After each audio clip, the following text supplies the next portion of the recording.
بسم اللہ الرحمن الرحیم۔ السلام علیکم ورحمۃ اللہ وبرکاتہ۔ محترم ناظرین، جیسا کہ آپ جانتے ہیں کہ قربانی کے عام ہے، ان دنوں کے اندر اس سے متعلق بہت سارے سوالات بھی آتے رہتے ہیں، اسی لیے میں نے مناسب سمجھا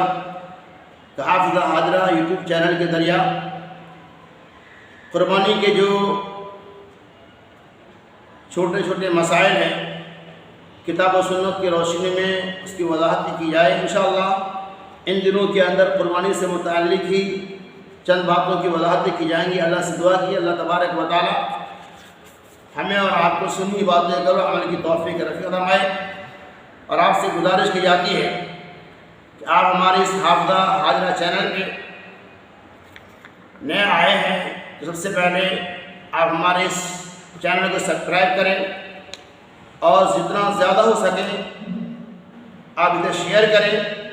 تاکہ ہر عام و خاص لوگوں کو اس چینل کے ذریعہ فائدہ پہنچتا رہے۔ آمین۔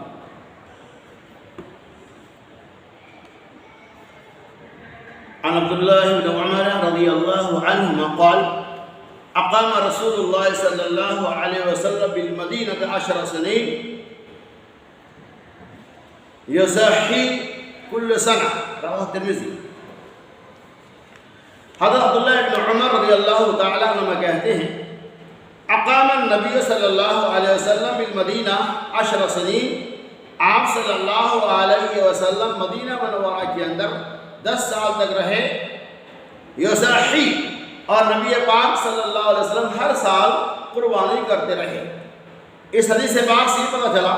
کہ محمد صلی اللہ علیہ وسلم نے ہر سال قربانی کیا، یعنی جب آپ صلی اللہ علیہ وسلم مکہ المکرمہ کا چھوڑ کر مدینہ منورہ پہنچے، اور جب وہ 10 سال تک آپ وہاں موجود رہے، 10 سال آپ صلی اللہ علیہ وسلم قربانی پیش کیا ہے۔ لہذا قربانی گرچہ واجب اور فرض تو نہیں ہے، لیکن جو صاحب مستطیع ہے اس کی ذمہ داری ہے جو ہر سال اللہ کے نام پہ اللہ کی رضا کے لیے قربانی پیش کرے۔ ایک پیچیدہ مسئلہ یہ ہے کہ آپ نے بہت سارے چینل پہ دیکھا ہوگا کہ آج لوگ یہ بھی کہتے ہیں کہ قربانی انہی لوگوں کے لیے واجب ہے، سنت مؤکدہ ہے جو صاحب نصاب ہے۔ صاحب نصاب مطلب یہ ہے کہ جن کے پاس 7.5 تولہ سونا اور 52.5 تولہ چاندی ہے، تب جا کے وہ قربانی کر سکتا ہے۔ مطلب زکوٰۃ کا اگر نصاب ان کے پاس ہے تو قربانی کرے گا۔ یہ بات کتاب و سنت کے اندر کہیں نہیں ہے، ایسی دلیلیں کہیں نہیں ہیں کہ وہی آدمی قربانی کرے گا جو صاحب نصاب ہو، یعنی جن کے پاس زکوٰۃ نکل رہا ہو وہی آدمی قربانی کرے گا، ایسی کوئی دلیل نہیں۔ اگر ایسا ہوتا آپ غور کیجئے کہ محمد رسول اللہ صلی اللہ علیہ وسلم مدینہ منورہ کے اندر 10 سال قربانی پیش کیے، کیا آپ صلی اللہ علیہ وسلم کے پاس زکوٰۃ نکلتا تھا؟ کیا آپ صلی اللہ علیہ وسلم کے پاس 7.5 تولہ سونا یا 52.5 تولہ چاندی کے مقدار رقم وغیرہ تو نہیں تھے؟ اس حدیث سے پتہ چلا کہ قربانی کے لیے نصاب کا ہونا، صاحب نصاب کا ہونا یا اتنے رقوم کا ہونا ضروری نہیں۔ اگر ایسا ہوتا تو محمد صلی اللہ علیہ وسلم خود قربانی نہیں کرتے۔ صحابہ کرام بہت سارے صحابہ کرام ایسے ہیں جن کے پاس زکوٰۃ کا رقوم نہیں نکلتا، جو صاحب نصاب پر نہیں پہنچتے تھے، لیکن الحمدللہ انہوں نے قربانی کی ہے، وہ ہر سال قربانی کرتے تھے۔ خلاصہ یہ ہے کہ قربانی کے لیے صاحب نصاب ہونا ضروری نہیں ہے۔ آپ کے پاس استطاعت ہے تو آپ قربانی کر سکتے ہیں، اس کے لیے کوئی مضائقہ نہیں ہے۔ تو جو لوگ ایسا شرط لگاتے ہیں کہ صاحب نصاب ہونا ضروری ہے، ایسا کوئی مسئلہ نہیں ہے، آپ کے نیت پہ منحصر ہے۔ اگر آپ مستطیع ہیں، اللہ نے آپ کو دے رکھی ہے، تو آپ کو ضروری نہیں ہے کہ ایک بڑا کنبہ دیں، ایک بڑا بیل، گائے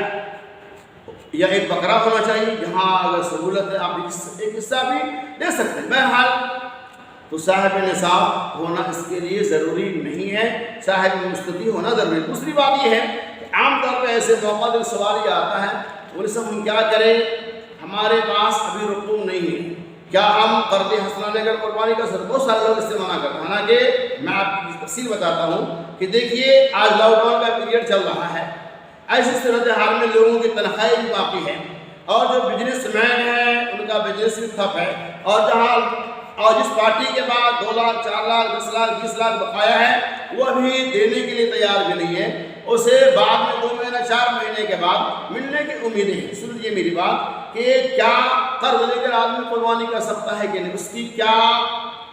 دلیل ہے اور کیسی صورتحال میں قرض لے کر قربانی کر سکتا ہے، آپ اسے بغور سماعت فرمائیں۔ قرض لے کر قربانی کرنے کی صورتحال یہ ہے کہ آپ کے پاس الحمدللہ کاروبار تجارتی آدمی ہے، ویاپاری آدمی ہے، لیکن فی الحال آپ کے پاس رقم نہیں ہے، کہیں بقایا امید ہے کہ 2 مہینے کے بعد 4 مہینے کے بعد آپ کا رقم آپ کو واپس مل جائے گا، تو الحمدللہ کوئی مسئلہ نہیں ہے، آپ ایسی حالت میں قرض حسنہ لے کر بھی قربانی کر سکتے ہیں۔ دوسری بات یہ ہے کہ آپ محنت کش انسان ہیں، آپ کاروبار کرنے والے آدمی ہیں، آپ نوکری کرنے والے آدمی ہیں، فی الحال آپ کے پیسے نہیں ہیں، آپ کسی سے قرض اپنا لے سکتے، اس امید کے ساتھ 2-4 مہینے کے بعد ہم اسے کما کر دے سکتے ہیں، ہمارا کاروبار شروع ہو جائے گا تو ہم کو دے دیں گے۔ اگر قرض ایسی حالت میں لے کر قربانی کر سکتے ہیں جب آپ کے پاس اس قرض کی ادائیگی کی استطاعت ہے، یعنی کبھی کسی کے یہاں قرض باقی ہو آ جائے گا، ایک صورت ہوئی۔ دوسری صورت یہ ہے فی الحال آپ کا کاروبار بند ہے، 2-4 مہینہ میں چالو ہو جائے گا، تو ایسی صورتحال میں قرض آپ لے کر قربانی کر سکتے ہیں۔ لیکن اگر آپ کو یہ معلوم ہے کہ ہم قرض لے کر قربانی کریں گے تو اور زیادہ ہمارے بوجھ آ جائیں گی اور اس کی ادائیگی ہمارے لیے مشکل ہو جائے گی، اگر یہ آپ کو معلوم ہے کہ ہم قرض کی ادائیگی نہیں کر پائیں گے، ایسی صورت میں حال میں آپ قرض حسنہ لے کر قربانی نہیں کر سکتے۔ لیکن آپ کو یقین ہے کہ 2 مہینہ 4 مہینے کے اندر ہم 10,000 5,000 روپے جو بھی قرض لے رہے ہیں اسے ہم ادا کر دیں گے، اگر یہ یقین ہے تو آپ قرض حسنہ لے کر قربانی کر سکتے ہیں۔ اور آپ مزدور آدمی ہیں، روز کمانے کے آنے والے ہیں، تو اور آپ کو یقین ہے کہ قرض لیں گے اس کے قرض تلے دب جائیں گے اور قرض کی ادائیگی ممکن ہی نہیں ہے، ایسی صورتحال میں قرض لے کر قربانی کرنا یہ آپ کے لیے جائز نہیں ہے۔ لیکن اگر کوئی آدمی بس آپ ایسا ہوتا ہے کہ لوگ قربانی کرنے کے موقع سے ایک راستہ ڈھونڈتا ہے جب قربانی سے بجے سارے کاموں کو کرنے کے لیے آپ قرض اپنا لیتے ہیں، چلو 4 مہینے کا بجے دیں گے، بہت سارے کام ہیں، شادی بیاہ جہیز مکان دکان کاروبار وغیرہ وغیرہ، ان سارے چیزوں کے لیے آپ قرض لے سکتے ہیں، کیا قربانی کے لیے لے سکتے ہیں؟ ہاں، اگر آپ کو ادا کرنے کی طاقت ہے تو آپ قرض لے سکتے ہیں، ادا کرنے کی طاقت نہیں ہے تو قرض لے کر قربانی کرنا آپ کے لیے جائز نہیں ہے۔ اور جو صاحب مستطیع ہے، ٹال مٹول کر رہا ہے، قربانی نہیں کر رہا ہے، ہیلے اور بہانے بنا رہے ہیں، ایسے لوگوں کے لیے اللہ کے یہاں سخت سے سخت پکڑ اور اس کے لیے سخت گرفتار سخت سے سخت پکڑ آئی ہے، اللہ کی اور سے عذاب دیا جائے گا۔ بلکہ بعض ایسی روایتیں آئی، اگرچہ یہ روایت متکلم فی ہے کہ جن کے پاس من کان له سعة ولم يضح ولا يقربن مصلانا، جن کے پاس قربانی کرنے کی طاقت ہو پھر بھی وہ قربانی نہ کرے، وہ ہمارے مصلی کے قریب نہ آئے۔ اللہ تبارک و تعالی ہمیں اور آپ کو خلوص الہیت کے ساتھ قربانی جیسی سنت ابراہیمی کو ادائیگی کی توفیق رفیق